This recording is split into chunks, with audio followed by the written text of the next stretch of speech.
অম্ল আৰু ক্ষাৰক আমি দৈনন্দিন ব্যৱহাৰ কৰা বিভিন্ন বস্তুসমূহ যেনে হেণ্ড ৱাছ, চাবোন, টুথপেষ্ট, নেমু, খোৱা নিমখ আদি বস্তুসমূহ বিভিন্ন সোৱাদযুক্ত। আমি পূৰ্বৰ শ্ৰেণীসমূহত পাই আহিছোঁ যে টেঙা সোৱাদযুক্ত বস্তুসমূহত এচিড থাকে আৰু তিতা বা কেঁহা সোৱাদযুক্ত বস্তুবোৰত খাৰ থাকে। ইয়াৰ উপৰিও আমি যদি লিটমাছৰ দৰে সূচক ব্যৱহাৰ কৰি চাওঁ তেতিয়া দেখা পাম যে অম্লই নীলা লিটমাছ ৰঙা কৰে আৰু ক্ষাৰকে ৰঙা লিটমাছ নীলা কৰে। অম্ল আৰু ক্ষাৰৰ আধুনিক সংজ্ঞা প্ৰথমবাৰৰ বাবে 1884 চনত চান্তে আৰ্হেনিয়াছে আগবঢ়াইছিল। তেওঁৰ মতে যিবোৰ পদাৰ্থই জলীয় দ্ৰৱত হাইড্ৰজেন আয়ন সৃষ্টি কৰে সেইবোৰেই এচিড, আনহাতে যিবোৰ পদাৰ্থই জলীয় দ্ৰৱত হাইড্ৰক্সাইড আয়ন সৃষ্টি কৰে সেইবোৰেই ক্ষাৰক।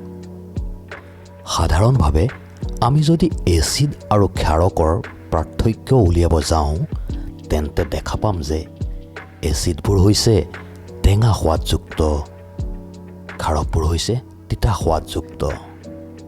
এচিডে নীলা লিটমাছ ৰঙা কৰে আৰু ক্ষাৰে ৰঙা লিটমাছ নীলা কৰে। এচিডবোৰে জলীয় দ্ৰৱত হাইড্ৰজেন আয়ন সৃষ্টি কৰে, আনহাতে ক্ষাৰকবোৰে জলীয় দ্ৰৱত হাইড্ৰক্সাইড আয়ন সৃষ্টি কৰে।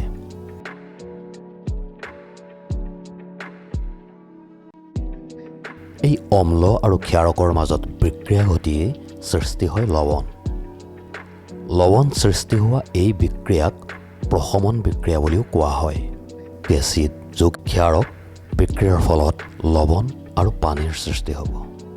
পৰীক্ষাগাৰত আমি এচিড বা ক্ষাৰক ব্যৱহাৰ কৰোঁতে সাধাৰণতে লঘু এচিড বা লঘু ক্ষাৰকহে ব্যৱহাৰ কৰোঁ। গতিকে এচিড বা ক্ষাৰকৰ লঘুকৰণ সম্পৰ্কীয় কেইটামান কথা মন কৰাটো অতিকে প্ৰয়োজনীয়। পানীত এচিড বা ক্ষাৰক দ্ৰৱীভূত কৰাটো এটা অতিশয় তাপবৰ্জী প্ৰক্ৰিয়া।